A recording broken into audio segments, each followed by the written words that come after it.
네, 함께 보실 말씀 사도행전 20장 33절과 34절 우리 한 목소리로 같이 읽습니다.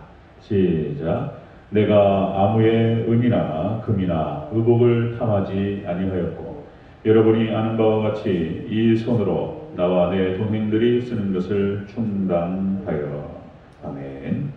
네, 인사합니다. 우리 예수님, 예수님의 은혜가 평강에 넘치시기를 축원합니다. 아멘. 네, 오늘 함께 읽으신 사도행전 20장 33절 34절 오늘 본문을 토대로 에베소 교회를 향한 바울의 최후 증언 두 번째 시간을 갖도록 하겠습니다. 에베소 교회를 향한 바울의 최후 증언. 사도 바울은 지금 밀레도에서 행하는 에베소 성도들을 청해서 그들에게 최후 고별 간증 설교를 지금 진행하고 있습니다.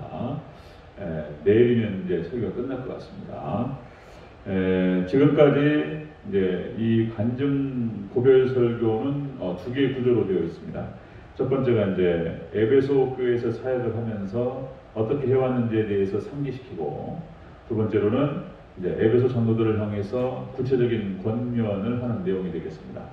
지난 시간에 최후 증언, 유언적 증언으로서 이런 얘기를 했죠. 에베소 교회를 말씀에 의탁한다. 그리고 두 번째로 하나님 말씀께서 교회를 세워가실 것이다. 그리고 세 번째로 하나님 말씀께서 에베소 교회 여러분들을 천국으로 인도하실 것이다. 말씀의 소중함을 강조하는 것을 우리가 함께 살펴봤습니다. 오늘 본문 말씀은 우리가 함께 읽으셨지만 물질에 대한 청년, 주의 종, 그러니까 에베소 장로들이라고 하지만 이들은 목회자들입니다. 목회자들, 교회의 감독들이라고 표현되고 있고요. 그래서 이들에게 물질에 대한 청렴함을 권면하고 있습니다. 그래서 특별하게 물질적으로 깨끗해야 된다, 이 얘기를 강조하면서 자신 얘기를 꺼내고 있는 것을 볼 수 있습니다. 자, 에베소 교회를 향한 바울의 최후 증언. 첫 번째로, 자, 내가 아무의 은금이나 의복을 탐하지 않았다, 이렇게 얘기하죠. 33절 같이 읽습니다. 시작. 내가 아무의 은이나 금이나 의복을 탐하지 아니하였고. 아멘.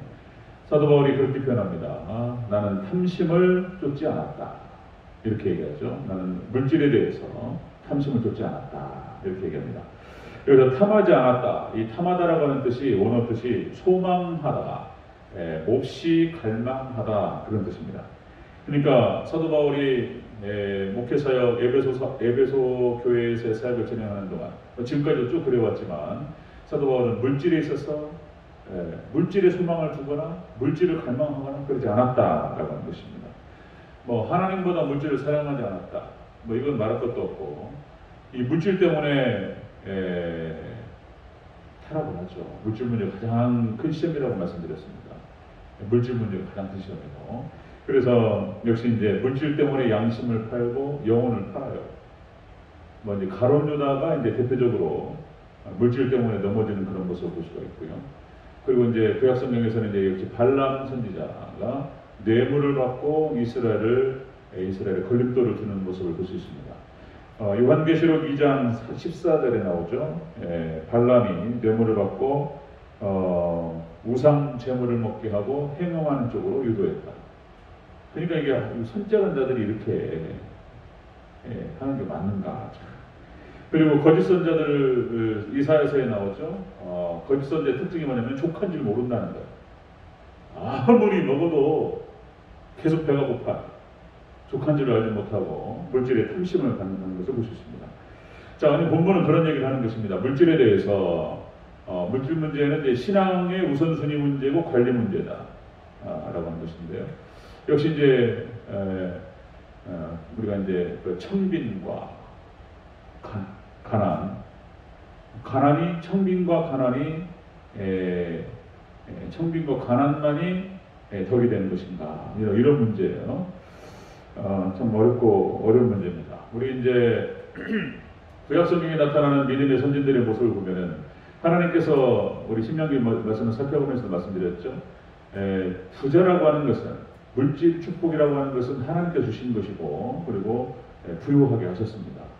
뭐 아브라함과 이삭과 야곱과 요셉과 뭐 뭐 다윗과 솔로몬과 히스기야와 뭐 하나님을 잘 섬겼던 사람들, 다니엘과 뭐 새 친구와 모든 사람들이 다 물질 축복을 받아요. 이 부자가 되는 것이 잘못된 건 아니라는 거예요.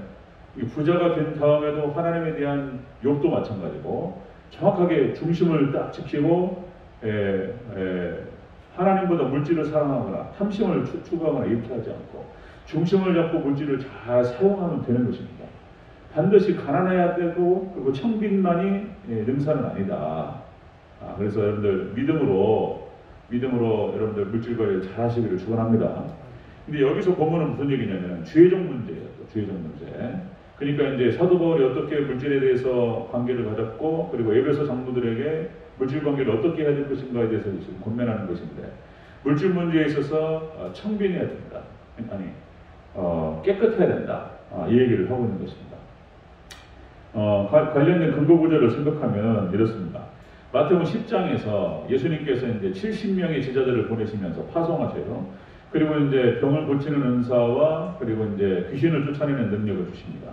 그리고 전도를 딱 보내셨어요.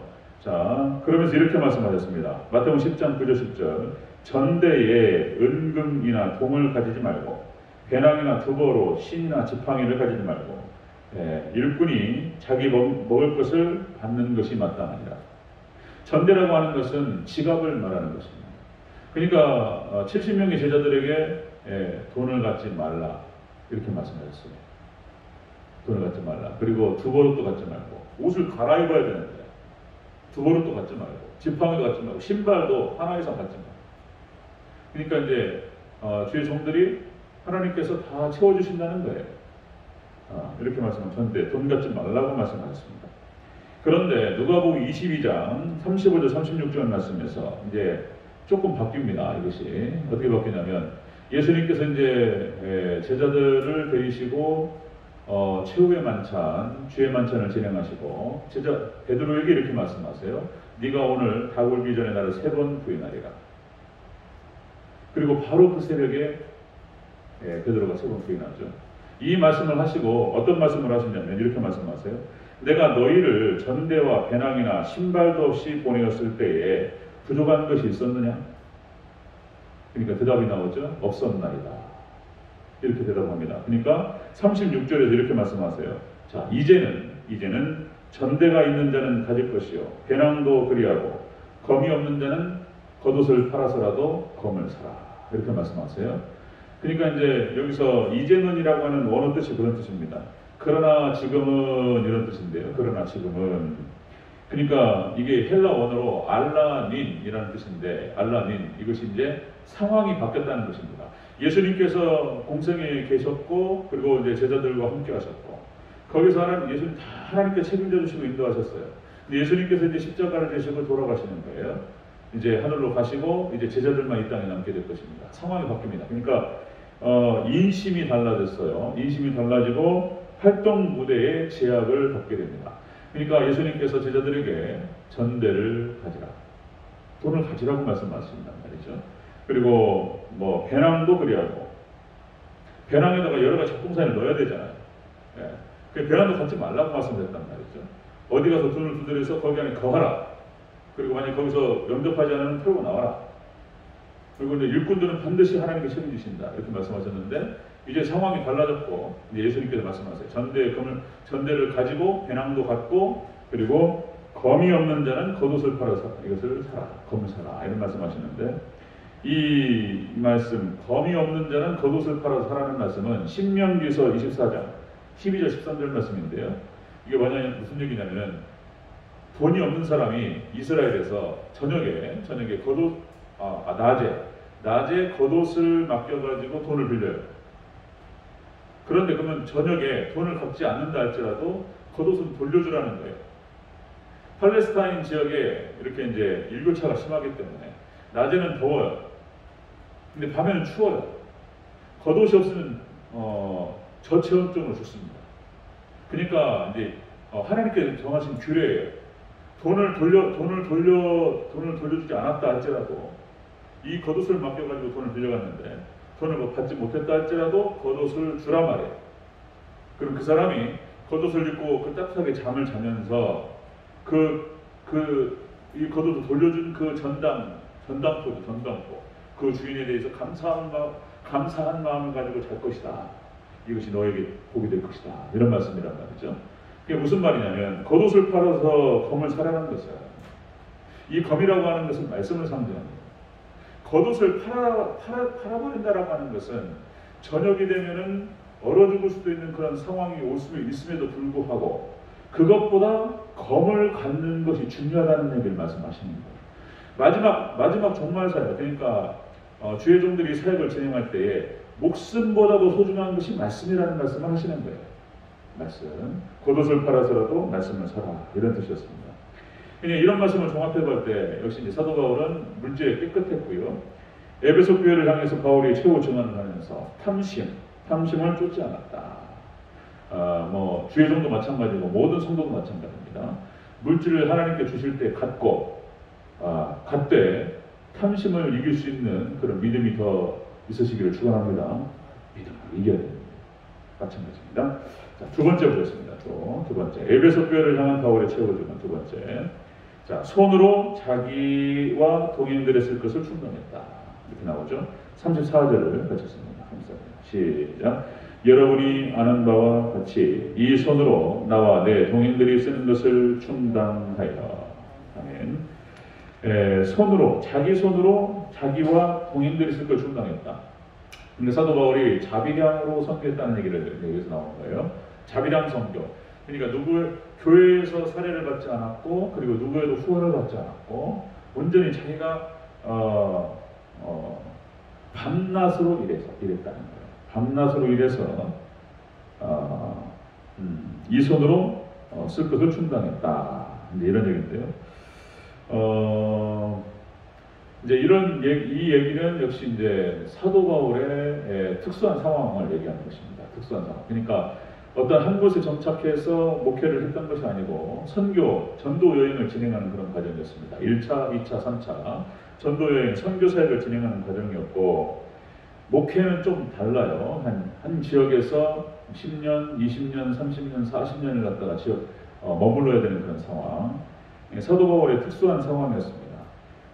그리고 결혼도 하지 않았죠. 그래서 이제 돌봐야 될 가정도 없었습니다. 아내도 없었고 자녀들도 없었고 그러니까 사도 바울이 만약에 안디옥 교회라든지 주변 그 파송 교회에서 후원을 받고 물질이 있었더라면 좀 더 효과적인 사역을 할 수 있었을 것이다.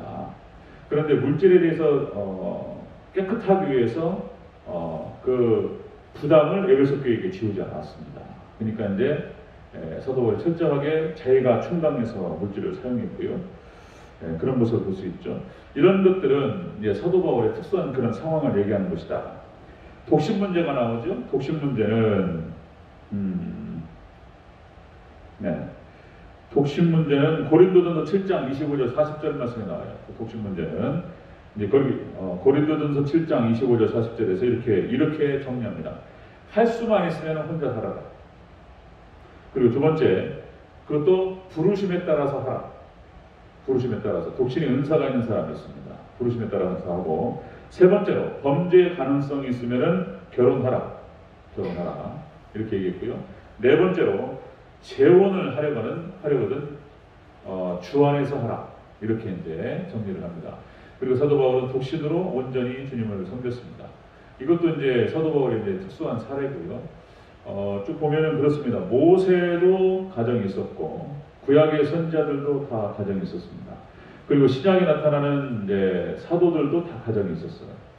가정이 있었고 이제 우리 대한예수교 장로회 합동 측에서는 결혼을 하지 않으면 목회를 할 수가 없습니다.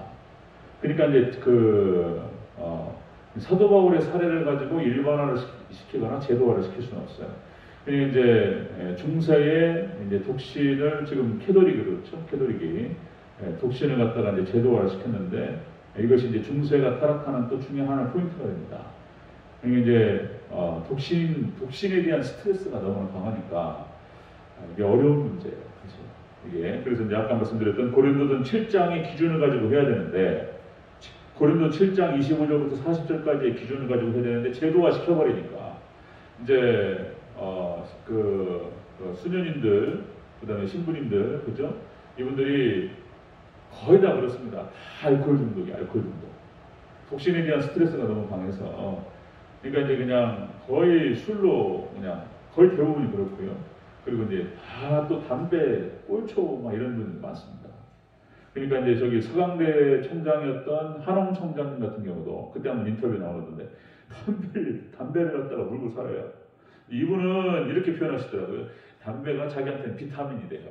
정신적인 비타민이다. 그래서 어떤 사고 활동을 할 때, 생각을 할 때 이걸 하는데 물면은 이게 돌아간다는 거예요. 이제 그분이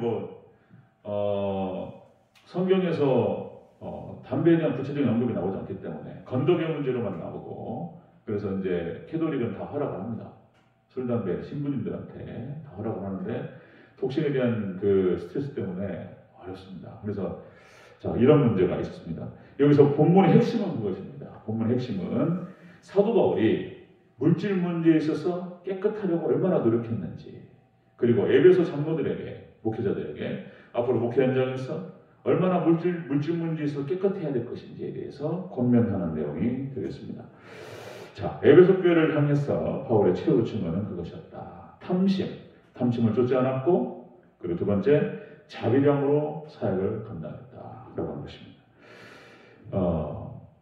저도 기도하는 내용 중에 한 가지가 물질로부터 자유로웠으면 좋겠다. 교회에 큰 부담을 지우지 않고 이렇게 기도를 하고 있는데 하나님께서 또 이루시고 함께 하실 것을 또 이제 생각합니다.